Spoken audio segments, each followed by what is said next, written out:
Hola a todas y todos, bienvenidos una vez más a esta serie de videos de fonoaudiología. Mi nombre es Jorge Silva y hoy vamos a hablar de un tema bastante interesante que es la neuroplasticidad, algo que debimos haber visto hace mucho tiempo en el canal, pero que decidí omitirlo porque en el fondo no quería sesgar el canal solamente información que fuese de neuro. De hecho, nuestro anterior video tiene que ver con los factores de motivación respecto a la lectura, que espero puedan leerlo, ya que es un documento más o menos interesante y que traté de editar con mayores técnicas de video.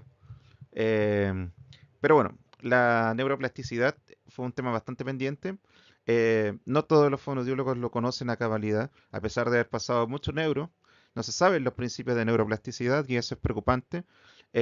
Cada vez la evidencia va creciendo más y más en ciertos temas que hacen que lo que uno supo sobre neuroplasticidad no va a ser lo mismo en cosa de 5 años. Pero lo que sí se mantiene, o tal vez con pequeñas diferencias, son los principios de neuroplasticidad. Entonces, lo que vamos a pasar en esta clase va a ser acerca de qué es la neuroplasticidad a grandes rasgos y qué vendrían siendo los famosos principios de neuroplasticidad, que a veces se confunden, por ejemplo, con los principios de aprendizaje motor, con los de neurorehabilitación, etcétera. Y bueno, antes de que esos dos, siempre va a haber uno más elemental a nivel biológico que da cuenta acerca de las cosas que experimentan las neuronas en ciertos contextos, ya sea de aprendizaje, ya sea de daño celular, ya sea, por ejemplo, de deprivación sensorial, etcétera.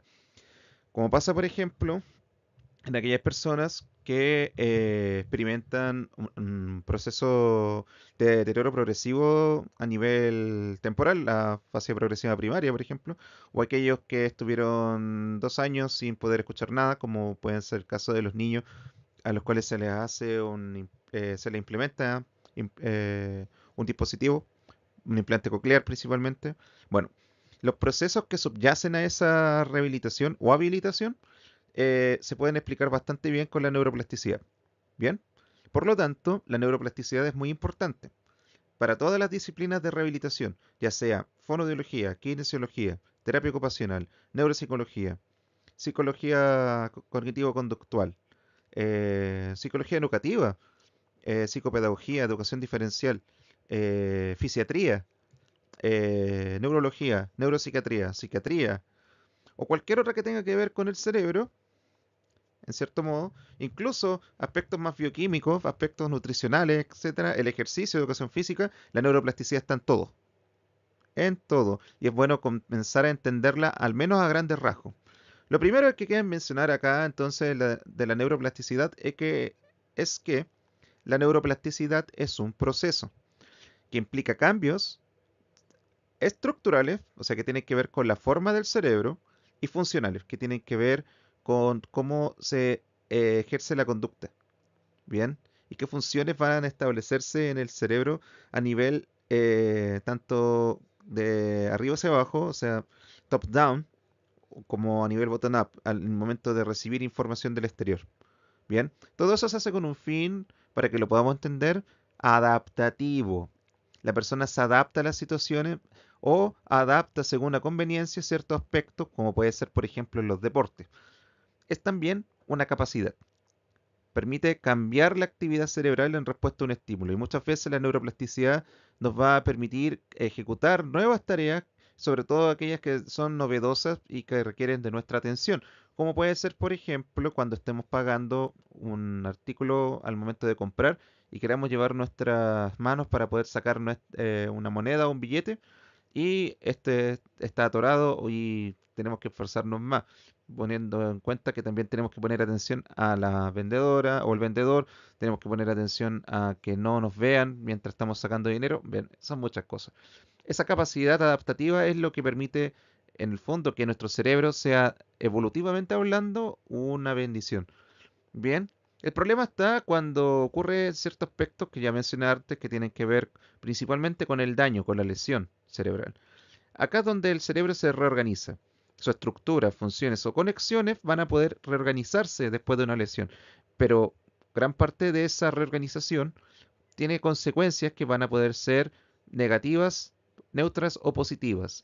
Por lo tanto, se dice que la neuroplasticidad permite cambios variables.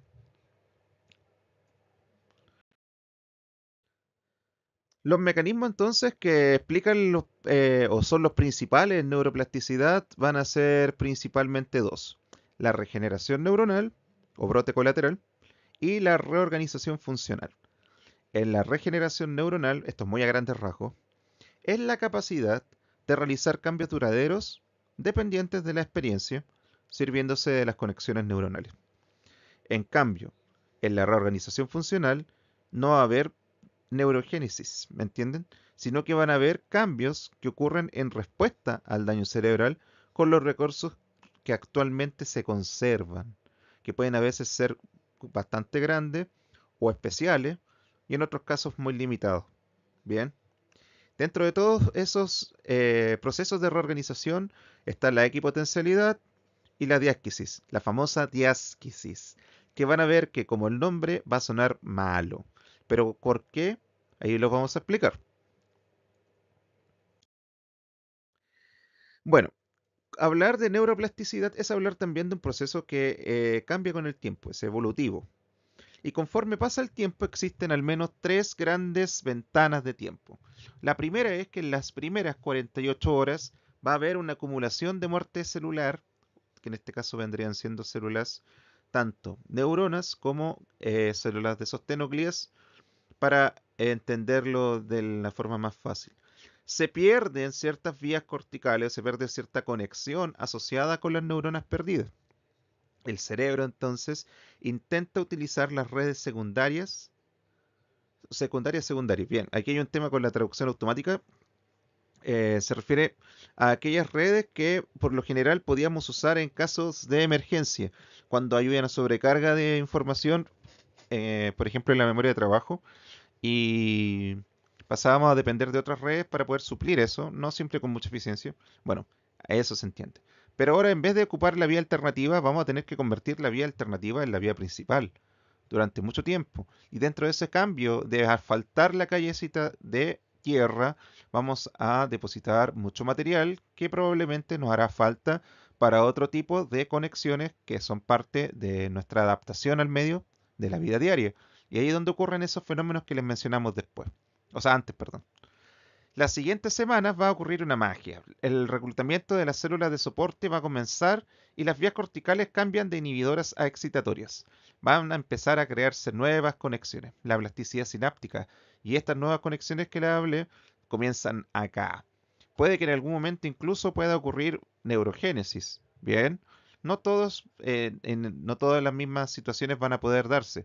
No todas las personas, dependiendo de la edad, van a poder hacer neurogénesis y no todas partes del cerebro ocurre, pero sí lo que puede ocurrir es esta plasticidad que se va a expresar en la reorganización funcional de las conexiones a nivel del cerebro. Bien, y cuando ocurren varias semanas más y meses después, el cerebro va a continuar remodelándose a sí mismo a través de esta germinación de axones que va a ir tirando más y más la longitud y conectividad de las neuronas para reorganizarse lo más posible en torno al daño. Bien, de esta manera nosotros vamos a tener esta seguidilla de cosas que nosotros en clínica llamamos la fase aguda, subaguda y crónica. Bien, principalmente, aunque ahora se ha podido demarcar mucho más. Bien, pero a nivel clásico, estas son las tres. La regeneración neuronal es uno de los aspectos que nosotros mencionamos al inicio, que es uno de los principales focos de neuroplasticidad. Tiene que ver con la capacidad de realizar cambios duraderos dependientes de la experiencia en la fuerza de las conexiones neuronales, siempre. Estos cambios que son dependientes de experiencia y dependen de la cantidad de fuerza que reciban, fuerza no entendido como una magnitud física, sino que la cantidad de estímulo se expresa mejor con el concepto de potenciación a largo plazo. La famosa potenciación a largo plazo que fue descubierta por Bliss y Lomo en 1973, cuando estudiaban el hipocampo, que es esta zona que tiene que ver mucho con la memoria, pero también con la orientación espacial, en conejos, descubrieron que la estimulación repetitiva, o sea, cuando estimulaban constantemente fibras presinápticas, o sea, la neurona que va antes, dio lugar a altas respuestas de las células granulosas de las neuronas postsinápticas, o sea, de las que venían después. Como este potencial postsináptico continuó durante mucho más tiempo de lo esperado, o sea, no duró lo mismo que hubiera durado en la presináptica, sino que duró aún más, llevaron a esto potenciación a largo plazo y pudieron utilizar este concepto para explicar cómo se forma la memoria, aunque no hubo tal prueba hasta los tiempos de Eric Kandel, que recuerden, para los que son fanáticos de neurociencia, fue la persona que ganó el premio Nobel de Medicina por haber descubierto exactamente cómo se producía esto, que los más nerds van a decir que se llama en proceso de engrama, justamente. Gracias a los tentáculos de la plicia, los cambios también neurobioquímicos en torno a ciertas situaciones de estimulación que Eric Kandel y su equipo utilizaron. Bien, pero dejándonos de la historia de neurociencia, lo que se utiliza es que ocurre es que cuando la neurona presináptica, o sea, la neurona que va al principio estimula la postsináptica, la neurona postsináptica responde agregando más receptores de neurotransmisores. Es como si en el fondo hiciéramos un upgrade de esta neurona postsináptica que va a especializarse en una tarea o va a ayudar a especializar a otra en otra tarea, por lo que el umbral para poder estimularla se reduce cada vez más. Es como si nosotros jugáramos un juego de disparos y estuviéramos entrenando constantemente para poder disminuir la latencia al momento de dispararle a un blanco cuando aparece en la pantalla. Es lo mismo. Esto mejora la sinapsis con el tiempo y la persona o la neurona en este caso se va volviendo más diestra para poder responder a ciertos estímulos. Lo malo es que la predictibilidad de sobre qué va a pasar con esta especificidad cuando ocurre daño cerebral no siempre es bueno y no siempre tampoco va a ser el mismo resultado que queremos. A veces es bueno, pero para otro tipo de situaciones. Toda esta probabilidad la van estudiando los científicos y han hecho bastante investigaciones en torno al tema, pero por el carácter que tiene de enorme, no puedo citar todas las personas, así que cité gran parte de este documento de StatPeers, que es una iniciativa como de resumir ciertos temas en PubMed para que las personas aprendan. Y de entre esas cosas han aparecido también de rehabilitación vestibular, de intervenciones de lenguaje, de hipoacusia, de Parkinson, de ataxia cerebelosa, de temblor esencial. De hecho, gran parte también de esa información la pude hacer para el video de voz en temblor esencial, que, que espero también puedan ver. Y voy a citar muchos de los videos que hice para poder ejemplificar los principios, ¿de acuerdo? Bien. Dentro de los factores que movilizan o favorecen la neuroplasticidad, tenemos que mencionar los principales, pues, que son seis, según los dos autores que cité aquí. El primero de todos y el más evidente es el ejercicio. Se sabe mucho que el ejercicio favorece la neuroplasticidad, entre otras muchas cosas más que hace.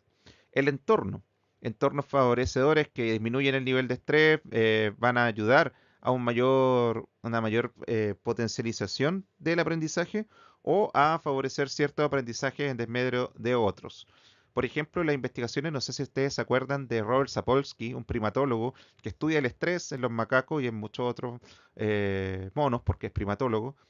Eh, Estudia mucho el carácter del entorno y las dinámicas sociales de los grupos de monos que él estudia y cómo éstas se favorecen o se envilecen dependiendo del nivel de estrés que están dispuestos a tolerar para poder manejar su vida social. Bien, eso es un aspecto importante. De hecho, él es neuroendocrinólogo. Ahora, nosotros como fonoaudiólogos tenemos ya nuestro primatólogo favorito, el mío no, que es, que es Michael Tomasello, que hizo grandes investigaciones sobre el lenguaje eh, y también logró dar de evidencia empírica a las postulaciones de Vygotsky, perdón. Bien. El otro es la repetición de tareas. Repetir importa, y ya vamos a ver por qué. Y el otro es la motivación. Una motivación intrínseca y extrínseca puede hacer bastante la diferencia en neurorehabilitación. Y es cosa de darse cuenta de la cantidad de investigaciones en torno al tema, sobre todo en enfermedades neurológicas. De hecho, ya citamos una que tiene que ver con la autoeficacia en Parkinson, ¿bien? Que es un video corto de menos de 15 minutos, creo, que habla bastante bien del tema y podrían utilizar para interiorizar más los principios que estamos dando acá. ¿Bien? Aún no cumplimos 15 minutos. ¿Podemos seguir entonces? Los otros factores positivos tienen que ver con la presencia o no de neuromoduladores, como por ejemplo puede ser la dopamina, la acetilcolina, perdón, iba a decir sertralina, no, la serotonina, el glutamato, ¿cómo se dice? La endorfina, etcétera. Y los medicamentos o drogas que pueden potenciarla, por ejemplo, los inhibidores de la recaptación de serotonina, o los inhibidores de la recaptación de serotonina y noradrenalina, o los agonistas dopaminérgicos, o los agonistas colinérgicos, etcétera, etcétera, etcétera. Bien. Pero también hay factores que, que son nuestro enemigo, en este caso que vendrían siendo las enfermedades neurodegenerativas y uno que no debería ser nuestro enemigo porque esa visión capacitista y edadista no nos conviene en base a la evidencia que existe actualmente, que es el envejecimiento, que ambos se asocian con disminución de neuromoduladores, lo que contribuye a la reducción en la capacidad sináptica y por tanto una disminución del potencial de neuroplasticidad. Aún así, aún siendo adultos mayores, existe beneficio por parte de los programas de neurorehabilitación. Es algo que siempre hay que tener en cuenta porque va a beneficiar nuestro trabajo y va a justificarlo también en el caso de la atención hacia adultos mayores, teniendo en cuenta que la sociedad envejece cada día más. Bien, la reorganización funcional, a diferencia de lo que decimos nosotros respecto a la neurogénesis, tiene que ver con el cambio en estas estructuras y conexiones o redes que se hicieron y que ahora van a tener que responder a la presencia de este daño cerebral que va a irrumpir dentro de ellas. Bien, cuando ocurre esta situación se liberan en muchos químicos que van a afectar o beneficiar según sea el caso. Pueden haber mucha neuroinflamación, tormentas de citoquina incluso, que van a hacer de que el ambiente se ponga más tóxico. Y eso va a repercutir también en que disminuya potencial para poder aprovechar.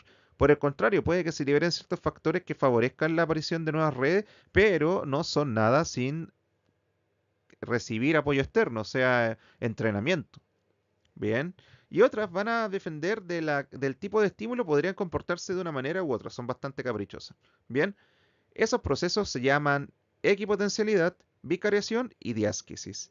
En la equipotencialidad, cuando un área del cerebro está dañada, el lado opuesto del cerebro podría ser capaz de mantener la función perdida. Esto puede suceder, como también puede que no suceda, como es el caso de los trastornos del lenguaje. En los trastornos del lenguaje adquiridos, como en la fase de Broca, la parte izquierda del cerebro es principalmente responsable del lenguaje expresivo. Si se daña, y sobre todo si se daña a un nivel muy grande, eh, la equipotencialidad va a ser muy difícil porque el otro lado del cerebro, el otro hemisferio del cerebro, no tiene la misma equipotencialidad a términos lingüísticos, neurolingüísticos.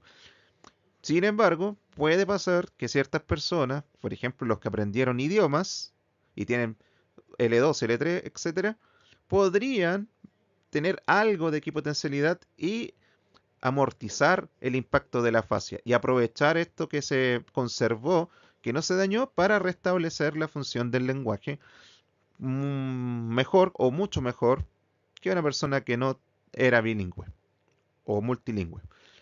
Bien, en el caso de la vicariación, el cerebro puede organizar otras partes del cerebro para que asuman funciones para las que no estaban destinadas. Y esto puede pasar, por ejemplo, en aquellos niños a los cuales se les estirpa la mitad del cerebro en casos graves de epilepsia, por ejemplo, o en un tumor cerebral.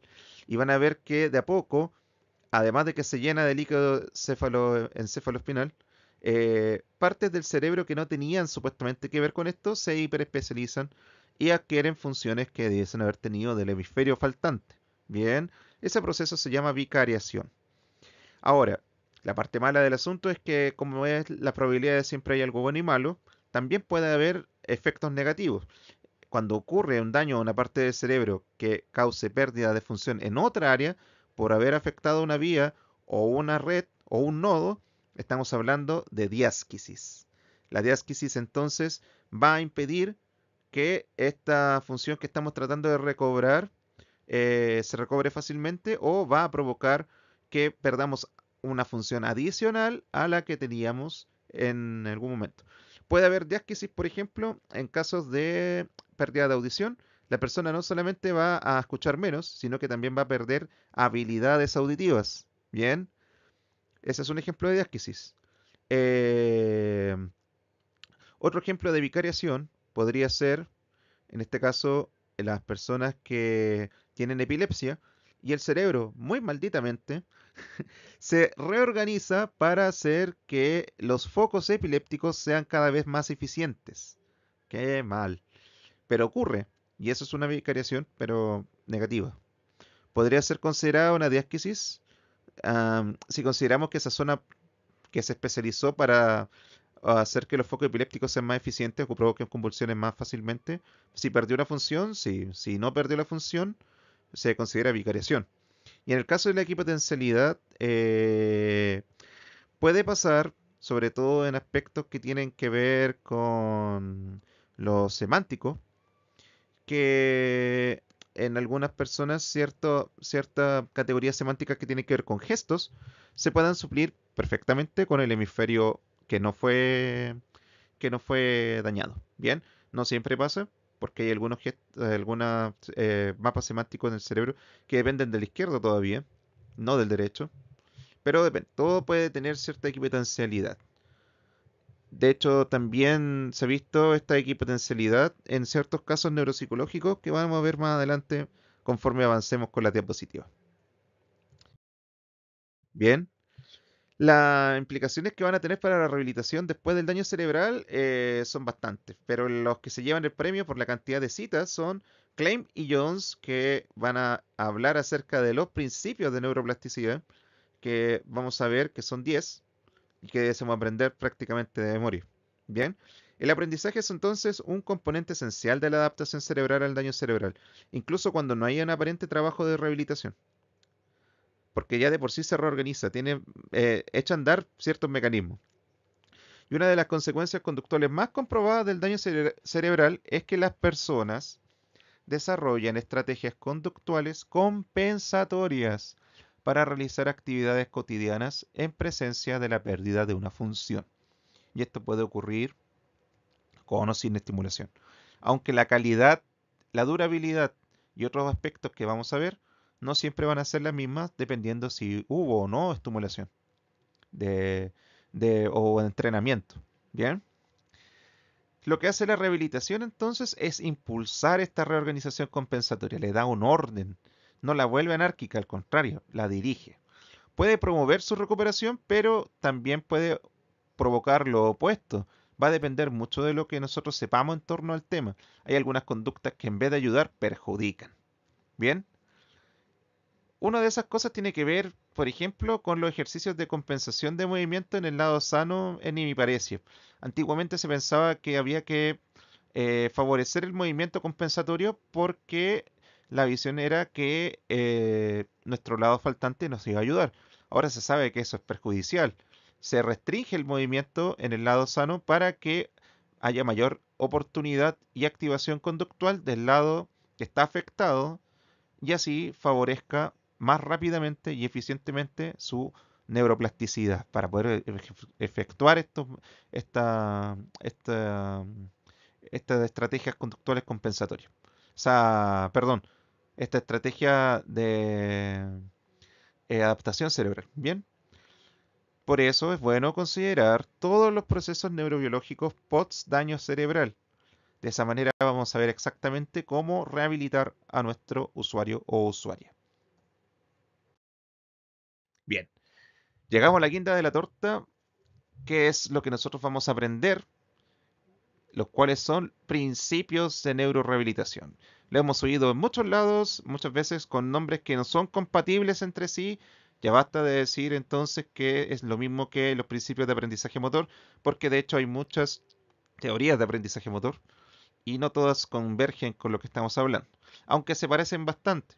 Bien, los principios son el más clásico de todos: úsalo o piérdelo, o úsalo y tal vez no lo pierdas.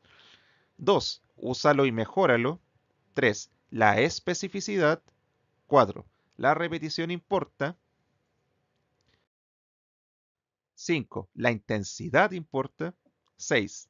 El tiempo importa. 7. La saliencia o prominencia importa. Ya vamos a hablar acerca de esto. 8. La edad importa. 9. El principio de transferencia. Y el número 10, principio de interferencia. Estos son los 10 principios de neurorehabilitación que tenemos que tener en cuenta, o de principios de activación de la neuroplasticidad, que hay que tener en cuenta para nuestras terapias. Pasemos con el primero, el más conocido de todos, úsalo o piérdelo, o úsalo o tal vez no lo pierdas. Bien, esto tiene que ver con lo que explican Clem y Jones, de que los circuitos que no están en uso, luego de un tiempo se degradan. Y esto puede ocurrir más rápidamente o más intensamente en casos de daño cerebral.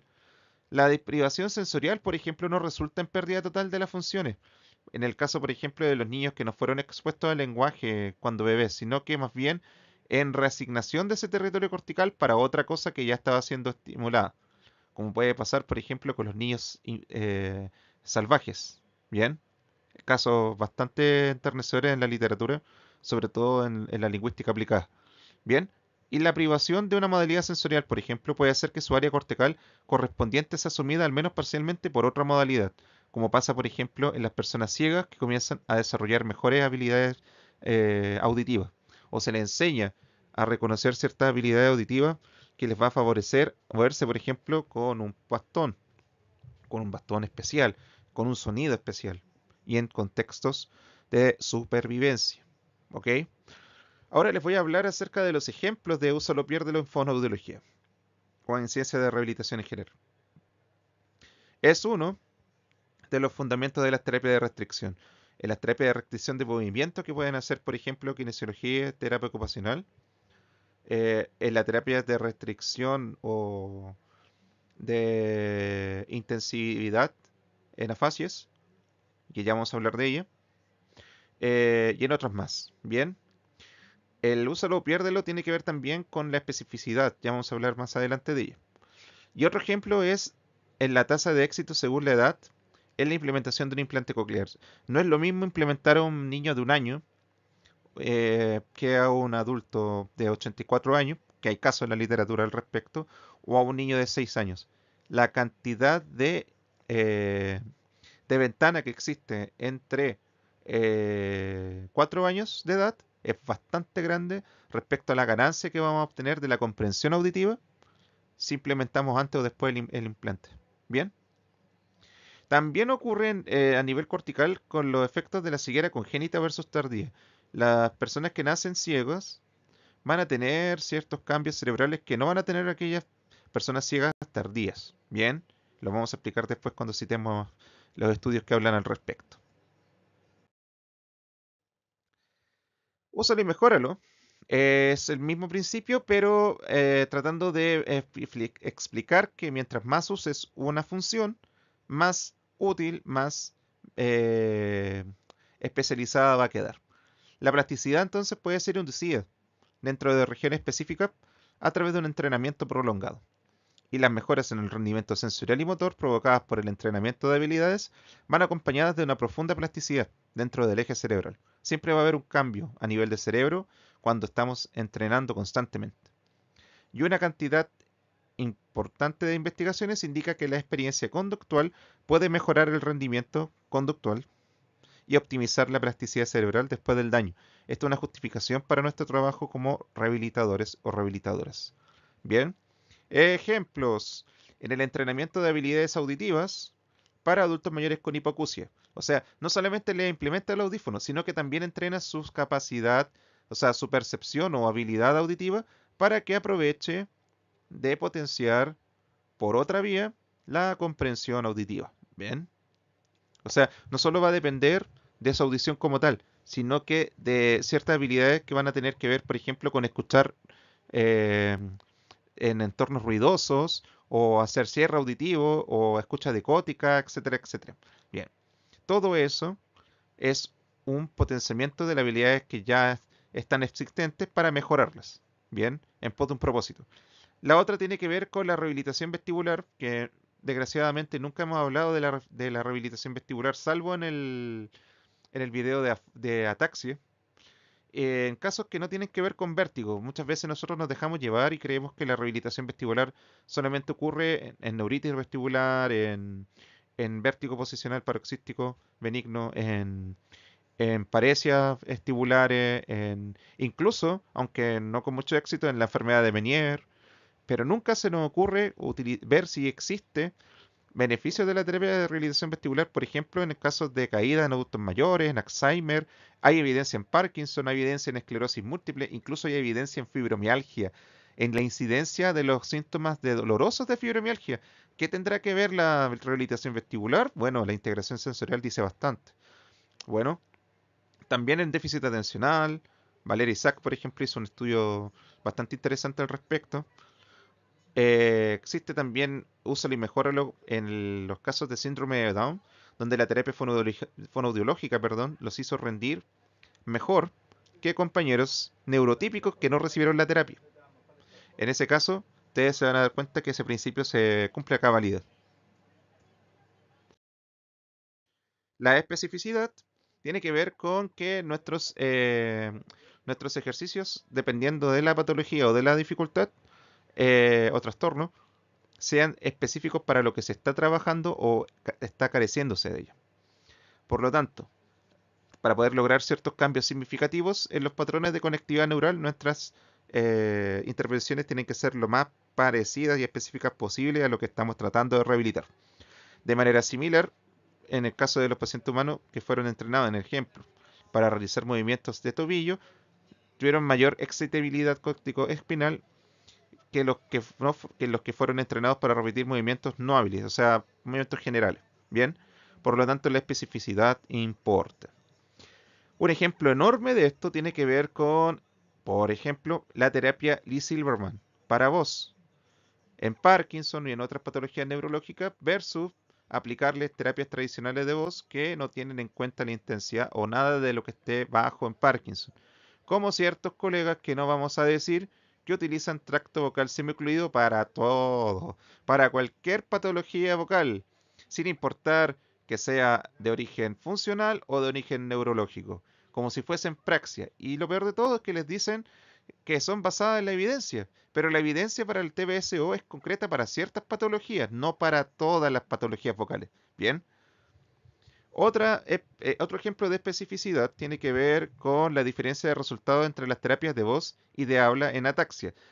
Nuestro video en el canal de la disartria atáxica y su tratamiento nos da a entender eso, que los ejemplos que se utilizan con terapias de voz, el mismo Lee Silverman, obtienes beneficios en parámetros que son solo de voz y que la inteligibilidad y la naturalidad que son de habla no tienen efecto con las terapias que tienen que ver con voz, sino que se benefician de las terapias que son de habla. Y asimismo, las terapias como el Be Clear benefician el habla, pero no se extrapolarizan sus resultados a parámetros vocales. Bien.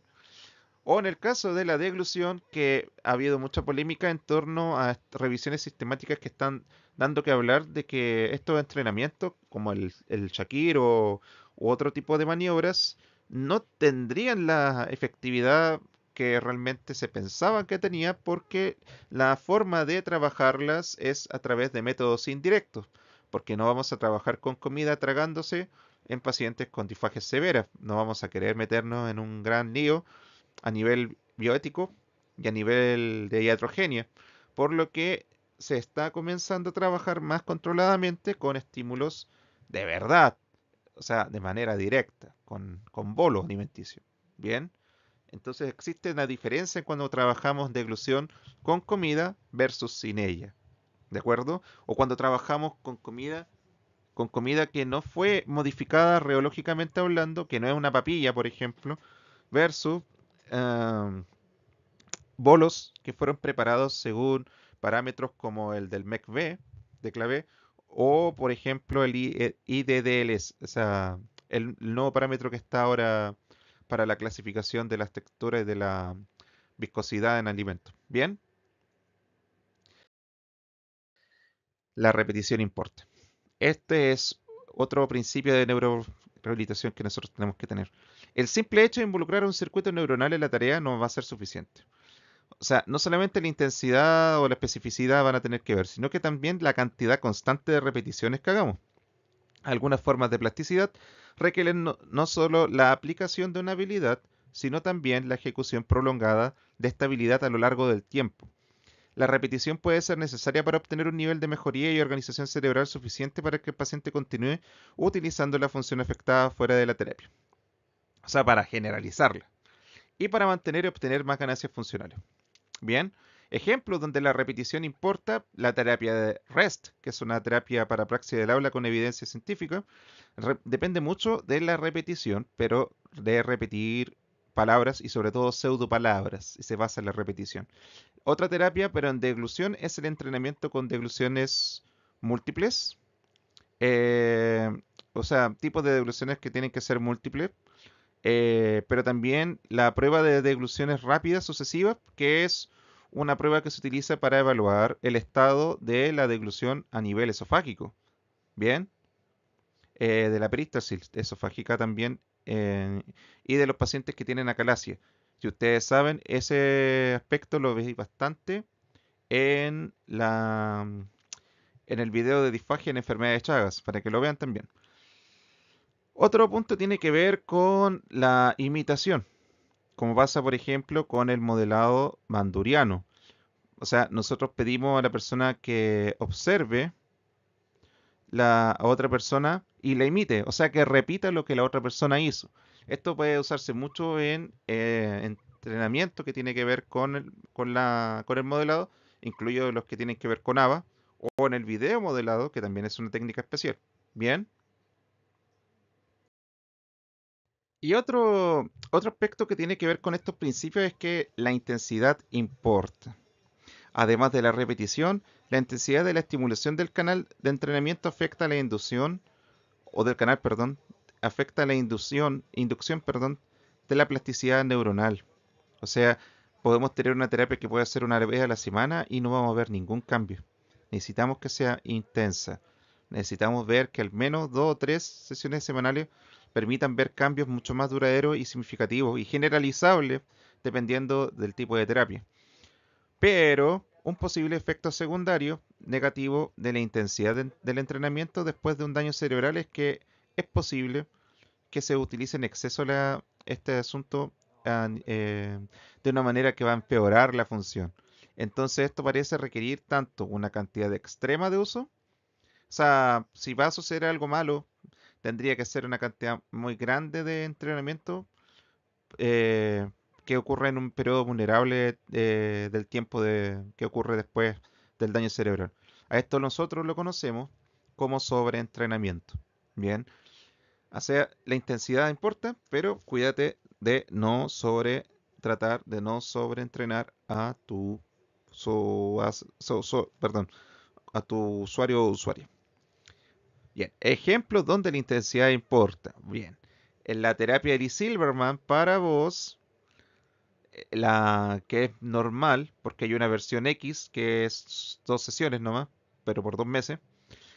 Son 4 sesiones a la semana por 4 semanas. Bien, es una terapia intensa, dura un mes, pero es intensa.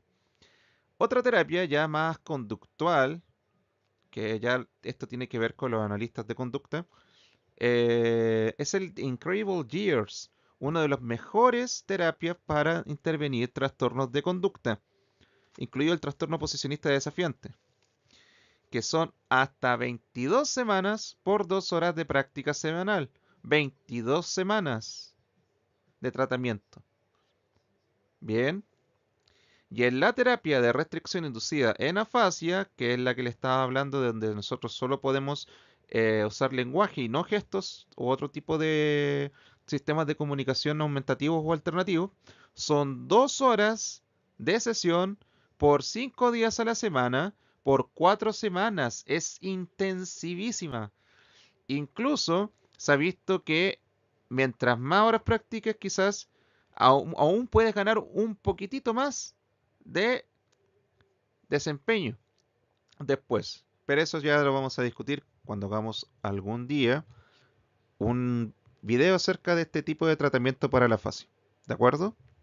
Por lo tanto, la intensidad sí que importa. Y hay muchas terapias que la toman bastante en serio y que han ganado evidencia de su efectividad gracias a esto. El tiempo importa. Como el tiempo en el que estoy dándoles esta información, el tiempo tiene mucho que ver con la neurorehabilitación, porque ciertas formas de plasticidad parecen preceder e incluso depender de otras. Por lo tanto, la naturaleza de la plasticidad observada y su relevancia conductual pueden depender del momento en que se mire el cerebro. O sea, puede que pase una ventana y después pase otra. Ya hablamos acerca de la etapa aguda, subaguda, etcétera. Un factor a tener en cuenta es que si el tratamiento es principalmente de naturaleza neuroprotectora o si el tratamiento funciona impulsando la reorganización, va a haber ventanas de tiempo que van a ser más importantes. En el caso de lo que es neuroprotector, se sabe que esto es más conveniente al principio. En cambio, en lo que es reorganización, puede ser tanto al principio como al final, pero va a existir cierta ventana de tiempo, por lo general los primeros 3 meses, que esto es crucial. Después pueden haber ganancias, pero van a ser siempre menores a como lo hubiéramos hecho antes. Bien, pero siempre tengan en cuenta los 3 meses como un tope. Bien, el tiempo entonces importa. Ejemplo, si iniciamos la terapia para la tartamudez o disfemia o spasmofemia, como le quieran llamar, en la etapa preescolar, o sea, antes de que el niño cumpla 6 años, hay una alta probabilidad de remisión espontánea de la tartamudez. O sea, es posible, entre comillas, porque en realidad la tartamudez no es una enfermedad, curar, desaparecer la tartamudez. Pero esto no va a ocurrir cuando se inicie la etapa escolar. Ahí la persona es tartamuda de por vida, pero va a poder controlarla a un nivel que sea casi imperceptible. Pero una cosa es eso y otra cosa es la remisión espontánea. Por eso hay tanto urgimiento dentro de los fonoaudiólogos y sobre todo los que son especialistas en fluidez en entender lo más tempranamente posible. Y en la afasia, otra vez hablando de afasias, hubo siempre polémicas sobre el inicio temprano. Algunas personas decían que había que atender lo más pronto posible y otras personas hacían ver, por ejemplo, que incluso pacientes de 1 o 2 años sin terapia respondían de la misma forma. Bien, la evidencia era bastante ambivalente hasta que en 2022 hicieron un metaanálisis del porte de un crucero, por así decirlo. Vieron una enorme cantidad de información alrededor del mundo y determinaron que los que inician 3 meses o menos la terapia tienen mayores ganancias versus los que eran más tardíos. Ya eso es un hecho. Ya no podemos decir que en la fase el tiempo no importa. Ya, entramos a la zona más polémica porque se entiende muy mal este concepto. La saliencia o prominencia a veces lo confunden en las traducciones al español que hacen para, no sé, pues en Pinterest o en Instagram, como motivación.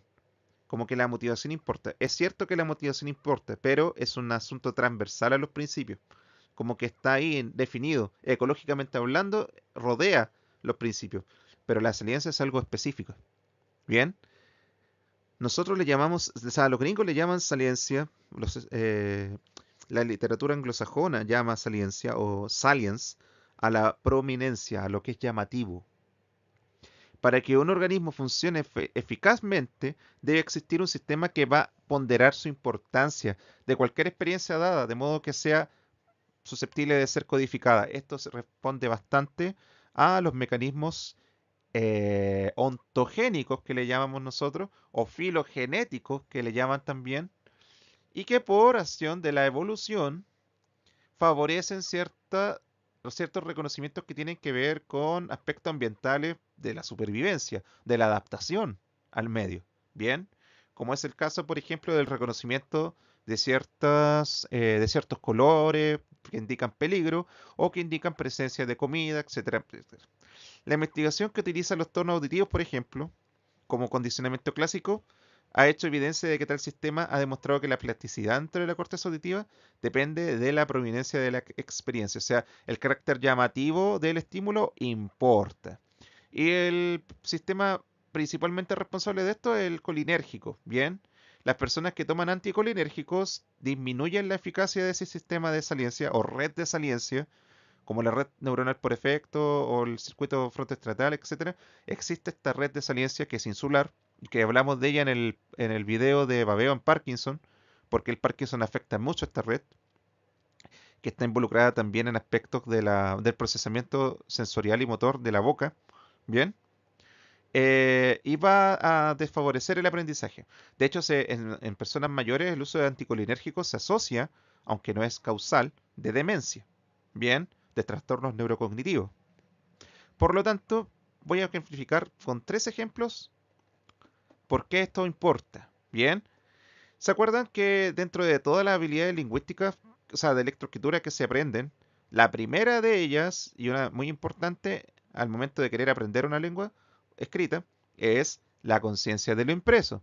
Los niños de un año o dos que son expuestos a libros con sus mamás leyendo libros hechos para bebé, que tienen letras o estos signos llamativos que se diferencian de los demás, hacen que en cierto momento, por alguna acción relacional, o de equivalencia de estímulos según conductista, o por generativismo, como dirían los lingüistas generativos tipo Chomsky, en el órgano del lenguaje, comienzan a reconocer que existen estos signos lingüísticos, o más bien el significante, como dirían algunos estructuralistas, y que son diferentes a los demás signos y que estos traen información, información que puede traer aprendizajes y que va a diferir de los demás. El hecho de que podamos reconocer las letras obedece a ese tipo de conciencia de lo impreso. O sea, aquí opera una saliencia. Dentro de todos los iconos y símbolos que nosotros vemos, por ejemplo, los de las marcas o los de peligro, de repente, bueno, ahí también ocurre un cierto aspecto de saliencia, que al momento de aprender a leer y escribir, la conciencia de lo impreso va a favorecer esa focalización de la atención, que si bien es básica, es primordial para lo que viene después. Otro ejemplo, la hiperreactividad sensorial en el autismo y en el TOC, que está asociada con alteraciones en la conectividad neural en la red de saliencia. Los estímulos que aparentemente son inertes y no tienen ningún signo de peligro, en el autismo se sienten por cinco veces. Es demasiado. Y eso hace que ocurran, además, por cierta desconexión o cierto desfavorecimiento en la formulación de conexiones entre el sistema, o sea, el lóbulo frontal y el sistema límbico, la persona va a tender a evitar la experiencia, provocando estos patrones repetitivos y inflexibles cognitivamente hablando, que nosotros conocemos popularmente como la conducta autista. Bien, tiene que ver con esta alteración en la red de saliencia. Se ha comprobado que existe. Bien, y también es fundamental porque las terapeutas ocupacionales o terapeutas ocupacionales hombres que hacen integración sensorial o terapia de integración sensorial exponen a la persona a distintos estímulos proprioceptivos, vestibulares, etcétera, interoceptivos, que hacen que la persona genere a partir de esta exposición plasticidad neuronal, porque lo asocian con cosas positivas, ¿me entiendes? Y esta gradualidad de la exposición, dependiendo del tipo de estímulo, va a hacer que se genere esta adaptación al medio, ¿de acuerdo? Ahora, en la integración sensorial, el análisis funcional de la conducta no muchas veces se ve. A veces se entienden incluso de manera opuesta, como si fueran dos paradigmas distintos, pero van a ver que todo el aprendizaje en el fondo tiene susceptibilidad de ser operacionalizado. Y en el caso, por ejemplo, de la afectación de la red de saliencia del Parkinson, en el Parkinson, perdón, va a afectar la capacidad de reconocimiento de estímulos novedosos al interior de la boca. Por lo tanto, las personas con Parkinson van a tender a acumular cosas en la boca, a disminuir el tiempo de tránsito oral y, por sobre todo, a babear, porque se va a acumular saliva y esta va a tender a salir de alguna forma u otra hacia anterior o hacia posterior. De eso también hablo en el video de babeo en Parkinson, ¿de acuerdo? Tenemos también que la edad importa.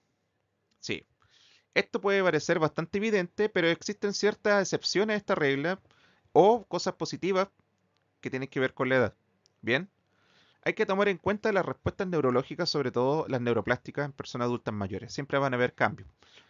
Mucha gente cree que todas son negativas, pero no es así. También van a haber respuestas al daño cerebral, dependiendo si uno es adulto o adulto mayor o niño. Y en el caso del adulto mayor, estas respuestas van a tomar más tiempo en recuperarse o más tiempo en aparecer, ¿de acuerdo? Sin embargo, existe evidencia tanto en humanos como en modelos animales de que los efectos del envejecimiento varían con las experiencias de vida y generalmente son mejores en personas que tuvieron mayor actividad física y mental. Por lo tanto, este asunto de la reserva cognitiva importa. Y lo que es la reserva fisiológica, sobre todo en aquellos adultos mayores que aún no desarrollan completamente fragilidad o que tienen bien controlada su sarcopenia o que tienen bien controlada el tema de la depresión, etcétera, van a ayudar a que el impacto sea menor o ayudar a recuperarse más fácilmente de situaciones que tienen que ver con daño neuronal. Bien, aún así, inevitablemente todos, cuando seamos adultos mayores, vamos a tener menor resistencia al daño neuronal. Y el ejemplo más clásico de esto tiene que ver con los accidentes vasculares, que a mayor edad, menor resistencia al proceso post-ACV. Pero aún así, sin importar la edad, todos se benefician de la neurorehabilitación, sin importar. Bien, ejemplos donde la edad importa, se ha visto sobre todo los que estudiamos fonoaudiología que los adultos mayores típicos, los ítems lingüísticos que tienen que ver con el razonamiento verbal, la velocidad de procesamiento de la información, etcétera, bajan, son más bajos que en los adultos. Pero hay un ítem que sube, que los demás no tienen, que es el vocabulario. El vocabulario en los adultos mayores, la capacidad de vocabulario aumenta, está aumentada y tiene que ver con la cantidad de experiencias almacenadas en la memoria declarativa, que a menos que tengas un proceso neurocognitivo mayor, está conservada o relativamente conservada. Bien. El efecto también de la edad en los sistemas de comunicación va a hacer de que estos comiencen a deteriorarse, pero hasta un grado que nosotros consideramos como funcional. En esto está la presbiacusia, la presbifonía, la presbifagia, la presbiosmia, etc. Bien, eso a nivel geriátrico o gerontológico. Y lo último tiene que ver con el efecto ambiental o barreras en actividad de participación a nivel conductual en la neuroplasticidad. Mientras más barreras tengamos de participación en adultos mayores, esas barreras van a influir en la rehabilitación como algo negativo adicional al daño neuronal y o bien podrían interferir con procesos de neuroplasticidad que favorezcan la recuperación de ese adulto mayor que está en una situación post eh, trastorno de enfermedad. ¿Me entienden? Piensen, por ejemplo, en aquellas personas que, ya no adultos mayores, sino que jóvenes o adultos que sufren de algún trastorno neuropsiquiátrico o experimentan un proceso de psicosis o en esquizofrenia, por ejemplo, y no tienen toda su escolaridad completa, viven con un familiar directo esquizofrénico, o con esquizofrenia, mejor dicho, versus los que no, versus los que tuvieron la intervención en el prodromo de psicosis o tienen escolaridad completa. Bueno, ahí van a ver en la literatura científica que esos factores ambientales importan y condicionan la neuroplasticidad en las personas con esquizofrenia. Bien. Lo mismo pasa, por ejemplo, en las demencias. Van a ver que una persona declarada con demencia en Islandia o en Finlandia o en Estados Unidos es muy diferente a la persona con demencia en otros países. ¿De acuerdo? Este es el penúltimo de todos, ya estamos por acabar. Tiene que ver con la transferencia. La transferencia es la capacidad de plasticidad dentro de un conjunto de circuitos neuronales para poder promover plasticidad concurrente o subsecuente en habilidades que son parecidas. Bien, si yo aprendo, por ejemplo, a tocar el piano, probablemente se pueda trasladar esa habilidad para tocar el piano a una habilidad como la de escribir en computador más rápido. Ese es un ejemplo de transferencia. Y puede potenciarse por métodos de estimulación externos como la estimulación eh, magnética transcraniana, como pasa, por ejemplo, en casos de afasia, o en depresión, o en TOC, o en el mismo Parkinson. ¿Bien? O en el caso de los dispositivos que se utilizan para deglución, EMS, por ejemplo, para aumentar la seguridad al deglutir. Ahora vamos a ver quizás que no, a menos que se asocien directamente con una actividad terapéutica o un ejercicio o con un principio conductual, no van a tener mucho efecto. Bien, incluso en algunos casos podría llegar hasta ser contraproducente, como pasa por ejemplo en la miastenia gravis o en el ELA. Hay colegas que no saben esto y utilizan indiscriminadamente porque el curso de 250.000 pesos no va a pagarse solo. Bien, pero hay que tener ojo con eso. Bien, otra crítica destructiva para los colegas ahí, lamentablemente. Es que son cosas que no se pueden tolerar. Bien, y aunque el aprendizaje pueda ser necesario para promover la formación de estas conexiones sinápticas funcionalmente apropiadas después del daño cerebral, el ejercicio puede ser más apropiado para promover un ambiente fértil que apoye esos cambios. O sea, más que la terapia en sí, los ambientes que son más apropiados para favorecer esto podrían ayudar a que la transferencia ocurra o sea más rápida o sea más completa. Bien. Ejemplos de transferencia.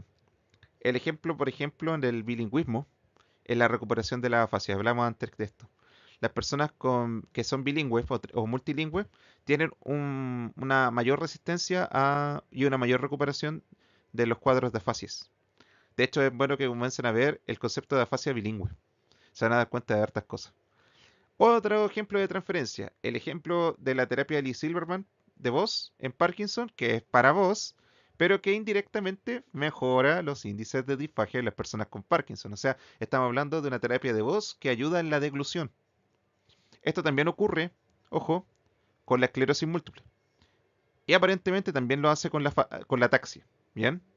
Y otro ejemplo de transferencia tiene que ver con el efecto ambiental que puede suscitar el ejercicio, la rutina y la calidad de vida como un factor neuroprotector. O sea, los beneficios a nivel ambiental se transfieren a los beneficios que tiene el entrenamiento directamente. O sea, pueden potenciarlo. Bien, pero puede ocurrir lo contrario. Y es lo que vamos a ver ahora. El proceso de interferencia. El último de todos los procesos, y es bueno tenerlo en consideración. La interferencia es el impedimento de cambios que ocurren debido a la capacidad de plasticidad de un circuito neuronal para impedir la inducción de una nueva plasticidad o la expresión de la existente dentro del mismo circuito. Porque si existe una propiedad conductual bien estudiada, además de la generalización, la extinción, etcétera, es la recurrencia. La conducta puede volver a recurrir y es, por ejemplo, lo que pasa en las personas adictas, que la rehabilitación puede inducirlo a periodos largos de tiempo sin consumir, pero de repente, sí, como por arte de magia o tal vez suscitado por un antecedente, la persona retoma, recae, ¿bien? Y es porque las conductas se eh, pueden volver a recurrir. Lo que hablaba Nietzsche acerca del eterno retorno, en punto para los que son más filosóficos, ¿bien? Eh, pero más allá de que ocurra por sí sola, que es un caso, la estimulación, cuando se aplica fuera de la experiencia de entrenamiento, puede llegar a perturbar potencialmente el proceso de consolidación de la memoria, pero también puede inducir una plasticidad que no está determinada por señales conductuales, por lo tanto es perjudicial para el rendimiento. Esto ha pasado en ciertos entrenamientos, ya vamos a ver más adelante en otros videos cuáles. Pero lo cierto es que lo que tú aprendiste puede no solamente beneficiar cierto aprendizaje, puede perjudicar el aprendizaje en otra área. Bien, hay que recordar la diáquesis funcional o dinámica, que es cuando se activa otra parte del cerebro o se comporta de manera hipoactiva o hiperactiva dependiendo de la tarea. ¿Qué cosas pueden pasar aquí? Por ejemplo, bueno, esto no lo mencioné acá directamente, pero sucede sobre todo en afecciones a nivel talámico. Las afasias falámicas o subcorticales pueden tener ambivalencia en su grado de afasia según la tarea. O sea, una tarea lingüística podría perjudicar la tarea lingüística de otro tipo, por ejemplo. Una tarea sintáctica podría empeorar posteriormente la medición o sea, la ejecución de una semántica o viceversa, dependiendo del tipo de afasia subcortical. Bien, este asunto basal o diencefálico eh, se debería estudiar más, pero la información igual es media escueta. O sea, a diferencia de lo que es cortical, la parte subcortical, a no ser que sean estudios del Parkinson, o de Huntington en el mejor de los casos, no da muchas luces, pero sí existen. Es cosa de buscar en PubMed o en Embase. Bien. Ejemplos de interferencia. Y esto tenemos que ser claros porque van a darse cuenta de muchas cosas. Aquellas personas que ven el canal y tienen un TOC, pero que no se han autodiagnosticado, sino que efectivamente tienen diagnosticado TOC, no de este, ay, mírenme, soy tan TOC. No, no, TOC. La búsqueda constante de consuelo para reasegurarse de que estas compulsiones horribles no son reales y que y que podemos calmarnos en torno a ellas, que en inglés se llama reassurance, van a funcionar como un reforzador negativo por evitación o por escape del mismo TOC. O sea, que en vez de calmar a la persona o tratar de desaparecer su TOC, lo que va a hacer es perdurar eternamente el TOC. Es una pena. ¿Ven?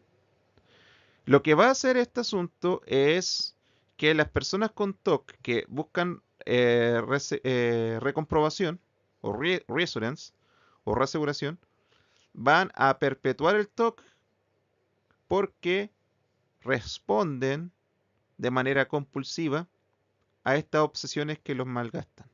Como puede ser, por ejemplo, las personas que tienen TOC de limpieza, que van a buscar información en Internet sobre que esto no es anormal, pero al hacerlo, irónicamente, están haciendo que el TOC no enfrente estos mecanismos neuroplásticos de extinción de la conducta y se va a autorreforzar constantemente por reforzamiento negativo. Bien, por eso la mejor terapia para el TOC es la terapia de exposición y prevención de respuesta. O sea, la persona es entrenada para exponerse paulatinamente, pero también para no sucumbir a ninguna respuesta en torno al TOC. Porque la persona que tiene TOC piensa que sus pensamientos dicen algo oculto sobre él o representan un riesgo verdadero, cuando en realidad, por muy horribles o intrusivos que sean, son solo eso, pensamientos, y que no determinan a la persona. Cosa muy difícil de creer, porque estamos inmersos en una sociedad bastante culposa, bastante que siente mucha vergüenza. Incluso esto puede responder a traumas en la niñez. Se sabe que personas con estrés postraumático tienen peores habilidades en este campo, porque existe también, irónicamente, una mayor continuidad o rumiación de estos pensamientos y no da lugar a que exista competitividad en zonas o circuitos que tienen que ver con un mayor control de impulsos. Bien, eso da para otra clase. Bien, otro ejemplo de interferencia es el efecto de usar gestos, como en la terapia de pase, en terapias que tienen que ver con la restricción inducida en afasia. O sea, si tú haces terapia de restricción inducida, no puedes utilizar gestos porque interfieres con el efecto de restricción. A todo esto, si bien la terapia de restricción inducida está teniendo muy buena referencia, tiene muy buenos resultados y quizás más grandes que el PASE también es una terapia que se basa en neurorehabilitación. Re- eh, Respeta todos los principios de neuroplasticidad. O sea, la persona va a tender a ocupar más la parte no verbal que la verbal, y no va a recuperar completamente o quizás no recupere su capacidad verbal, pero sí se va a poder comunicar de manera eficiente. Bien, cuando está bien hecha la terapia. Ahora, que exista un oralismo o un logocentrismo, como diría Derrida, es una, un efecto de, de, de- de preferir una modalidad sobre otra. A veces esta preferencia responde a patrones bien estudiados y otras veces es mero prejuicio, como el que vamos a ver ahora. Ocurre lo mismo, pero en la terapia auditiva verbal, donde la terapia que se utiliza para hacer maximizar e incluir en la sociedad oral a las personas con sordera o hipoacusia es que prohíbe derechamente el uso de señas y de lectura labial. Bien. O sea que los enfoques que tienen que ver con el uso de gestos o lectura de labios, incluido el verbo tonal o etcétera, o comunicación total, están prohibidos. Ahora, esto podría en un principio ser bastante común de ver. Pero el problema es que esta afronta, o sea, termina siendo una afronta a la comunidad sorda, lo entienden así, porque en el fondo en una sociedad oral se menosprecia la lengua de señas desde el punto de vista filosófico y ahí también funcional, ¿de acuerdo? Es por eso que existe polémica al respecto y esto tiene que ver con una cara más social de la terapia fonoaudiológica. Bien, como les dije yo antes, esto tiene un nombre y se llama logocentrismo. Bien, aunque es el logocentrismo más simple de todo. Esto no tiene que ver con grandes debates filosóficos relacionados con la hermenéutica y bla, bla, bla, bla. No, no, esto tiene que ver simplemente con el favorecimiento de un discurso que es el oficial versus otro al cual se mira en menos, sin ninguna otra gran razón que la fuerza de la costumbre y de la tradición. Bien, esto lo hablaba mucha gente como Michel Foucault, como Jürgen Habermas sobre todo, pero eso ya corresponde a otros aspectos del discurso, del análisis del discurso, eh, de corte más filosófico o inclusive de corte más lingüístico, pero desde el punto de vista sociolingüístico, pragmático, que vamos a ver cosas como esas después. Bien, ya hemos cumplido 1 hora y 5 minutos creo de diálogo. Pienso que este video, que trate de hacer con el mayor amor del mundo, ejemplifica algo que podría haberse aprendido de memoria en 5 o 10 minutos, que son los principios de neuroplasticidad. Pero yo quería que vieran la mayor cantidad posible de ejemplos dentro de la misma disciplina de fono y algunos que ni siquiera tienen que ver con fono directamente, solo indirectamente, para que entendieran que en muchas terapias nuestras se cumplen estos principios y que tienen una razón de ser, que justifica detrás el esfuerzo a nivel terapéutico, organizativo, conductual, cognitivo, emocional, etcétera, incluso psicosocial, comunitario, que tienen ahí enfrente. Bien, esa es la razón por la cual hice este video y es para que puedan entender el resto de videos que he hecho. Más adelante voy a hacer otro que solo va a ser de aprendizaje motor. Bien, y más adelante haré ejemplos de neuroplasticidad más específicos de ciertas terapias. ¿De acuerdo? Con eso yo voy a dejar como espacio para el resto de cosas porque quiero que el canal se diversifique y pueda tener videos de todas las áreas de fonoaudiología. Hasta el momento las áreas que pudimos cubrir han sido motricidad orofacial, deglución, sorprendentemente deglución tiene 12 videos, neuroadultos, neuro de niños incluso, lenguaje niños, voz y habla.